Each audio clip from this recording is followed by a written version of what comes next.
Bonjour, mon nom est Florence Piron, professeure à l'Université Laval, et je suis très heureuse de prendre la parole aujourd'hui parmi vous, même si c'est de manière virtuelle, à distance, pour vous parler des enjeux des politiques de libre accès aux ressources scientifiques.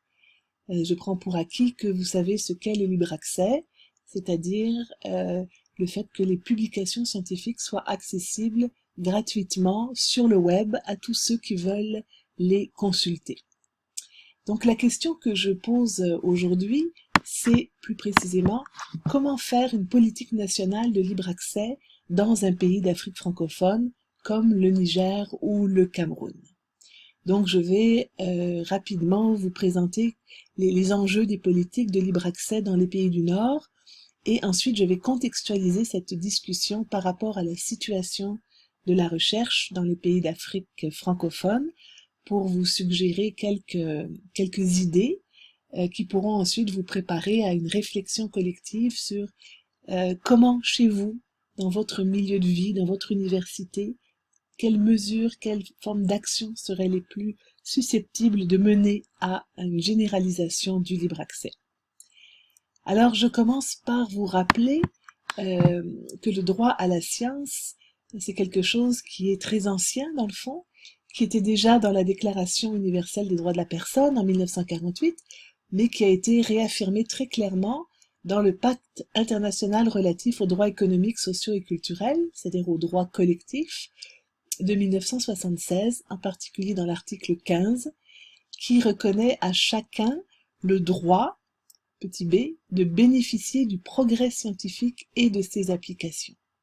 Donc c'est vraiment l'idée que la science doit être accessible à tous pour que tous puissent en bénéficier.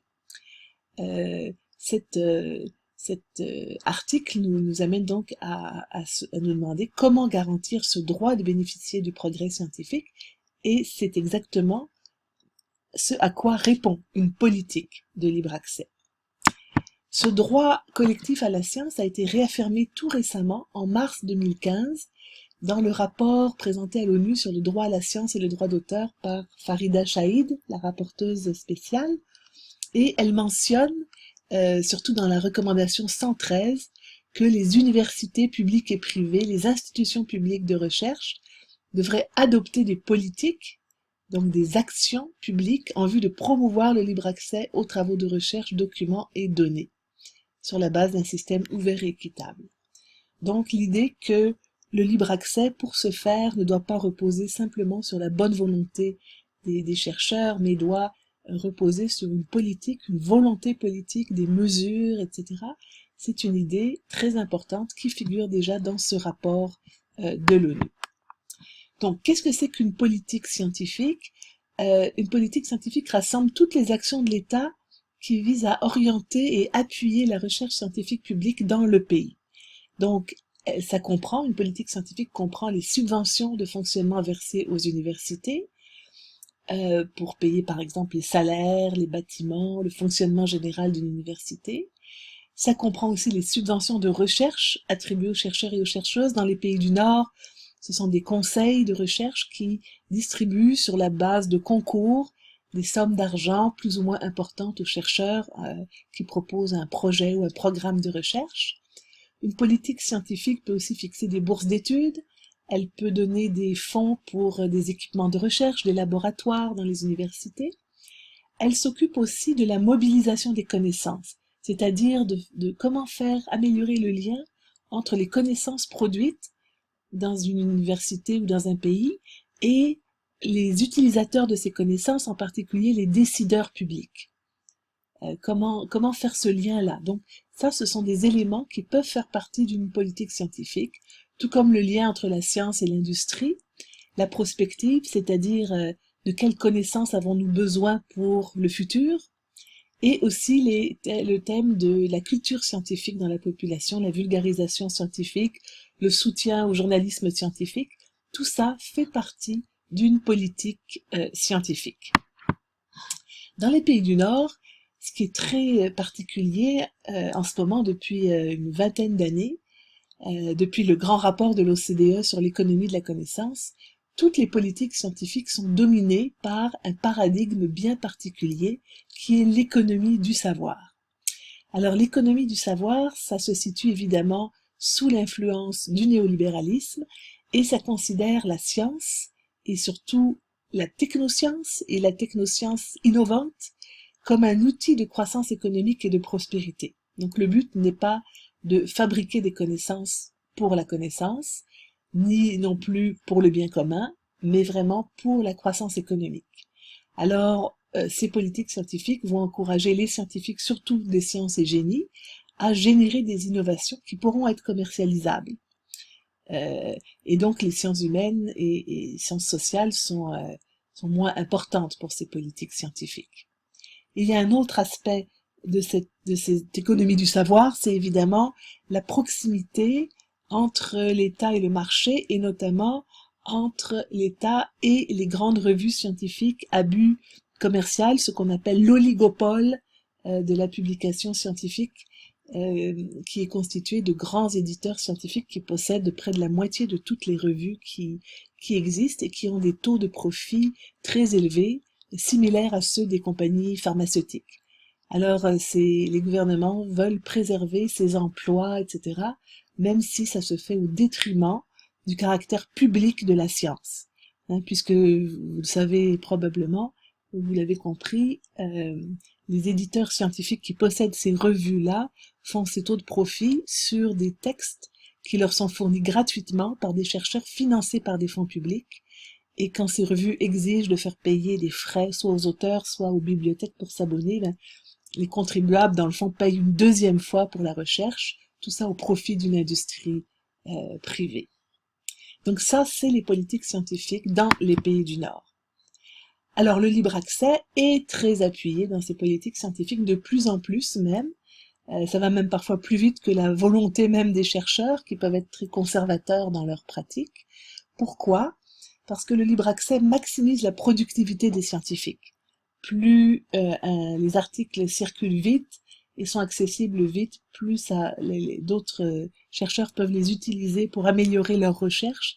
Et donc c'est vraiment quelque chose qui a été bien démontré, que le libre accès maximise la productivité des scientifiques, la fluidité de la diffusion des résultats scientifiques et donc les chances de créer les innovations commerciales recherchées par les politiques scientifiques.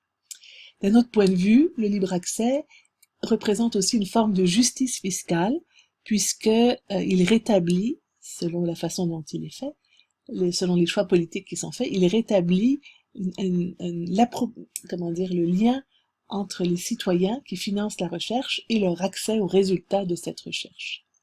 Ce qui fait que maintenant, depuis quelques années, on s'aperçoit que la plupart des pays du Nord imposent à leurs chercheurs de publier en libre accès. Donc c'est le cœur d'une politique scientifique du libre accès, c'est d'imposer aux chercheurs de publier en libre accès, soit en libre accès immédiat, soit avec un délai qui dépasse pas en général 12 mois pour les sciences humaines et sociales et 3 mois pour les autres sciences, s'ils sont financés par des fonds publics.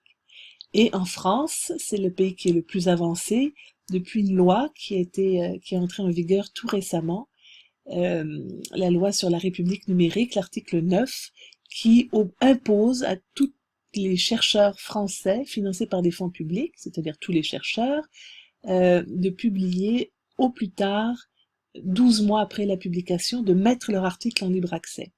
Donc les chercheurs ont le choix de publier dans une revue en libre accès ou bien de déposer leurs travaux dans une archive numérique.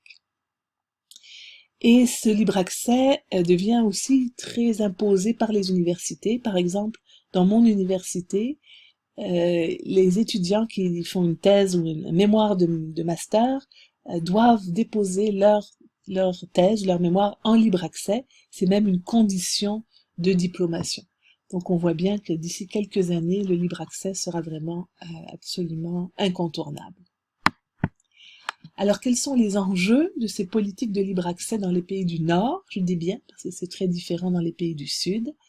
D'abord, il y a le débat très important sur est-ce que les politiques scientifiques, donc l'argent public, doit accepter de financer les frais demandés aux auteurs par les revues à but lucratif. Alors en général, comme c'est dans le cadre de politiques scientifiques qui favorisent l'économie du savoir, les pays ont en général accepté de continuer à financer le secteur privé, même si plusieurs disent non, c'est pas ça qu'il faut faire. Ce qu'il faut faire, c'est la deuxième puce de cette diapo, ce qu'il faut faire, c'est surtout encourager le développement des archives institutionnelles publiques, des dépôts institutionnels en libre accès dans les universités, dans les bibliothèques universitaires, et donc viser le rapatriement de l'édition scientifique dans les mains des universitaires.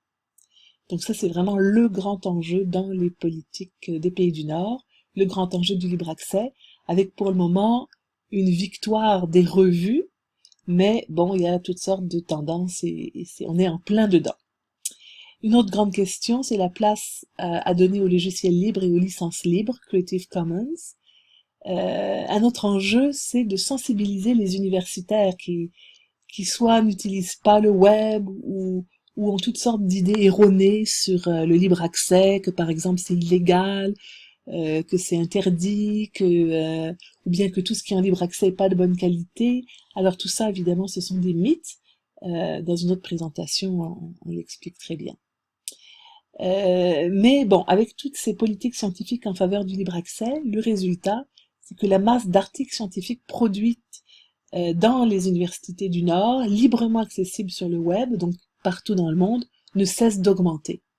Et donc, il y a un enjeu majeur pour les pays du Sud, c'est que il faut absolument qu'il y ait des articles publics, que les articles, les recherches faites dans les universités du Sud se joignent à ce réservoir de connaissances pour éviter l'aliénation épistémique de nouveau des chercheurs et la domination, la continuation de la domination de la science du Nord.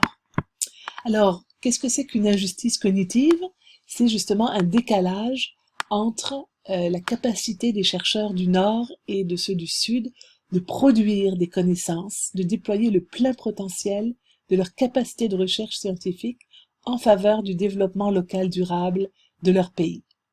Donc, nous, dans le projet SOA, nous avons identifié 9 injustices cognitives qui donc empêchent les chercheurs des pays du Sud de produire autant de recherches et de sciences appropriées à leur pays, à leur contexte de milieu de vie, qu'on aurait pu le penser. Donc voici les 9 injustices cognitives que nous avons développées dans plusieurs publications.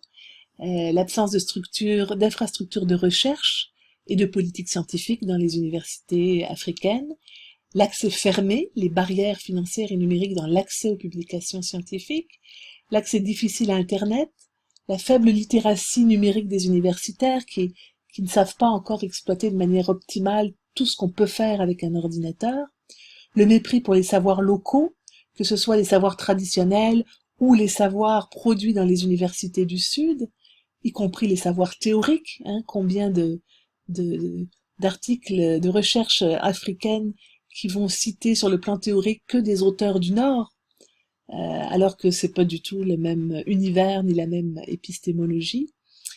Coupure entre les priorités de la recherche et celles de la société. On veut pas, on veut faire de la recherche pour la recherche, mais on n'est pas forcément en lien, en phase avec les préoccupations locales. Difficulté de se faire accepter dans la science du Nord, qui est très compétitive, qui rejette tout ce qui n'est pas formaté à son moule, notamment la langue anglaise, une certaine façon d'écrire, de présenter les résultats, de poser les questions, d'utiliser certaines méthodologies. Alors pour des chercheurs du Sud, c'est encore plus difficile. L'hégémonie de l'anglais et du français, donc des langues coloniales. Ce qu'on a appelé ensuite la pédagogie de l'humiliation, qui renvoie à une espèce d'utilisation pervertie du droit d'aînesse, peut-être pervertie par le système hiérarchique colonial dans les universités, où dans le fond les seniors, les chercheurs, ceux qui sont titulaires de doctorat, voient les jeunes comme des compétiteurs et des adversaires, des rivaux, plutôt que comme des poulains et des successeurs, et donc ces jeunes ne sont pas forcément aidés comme ils pourraient l'être dans d'autres contextes. Et finalement, l'aliénation épistémique propre au pays du Sud, qui est le fait de devoir penser dans une épistémologie des catégories de pensée post-coloniales, imposées par la colonisation au détriment des épistémologies locales. Donc toutes ces injustices-là empêchent la recherche africaine de vraiment prendre son envol et de créer un corpus de connaissances qui serait pertinent et utile pour l'Afrique.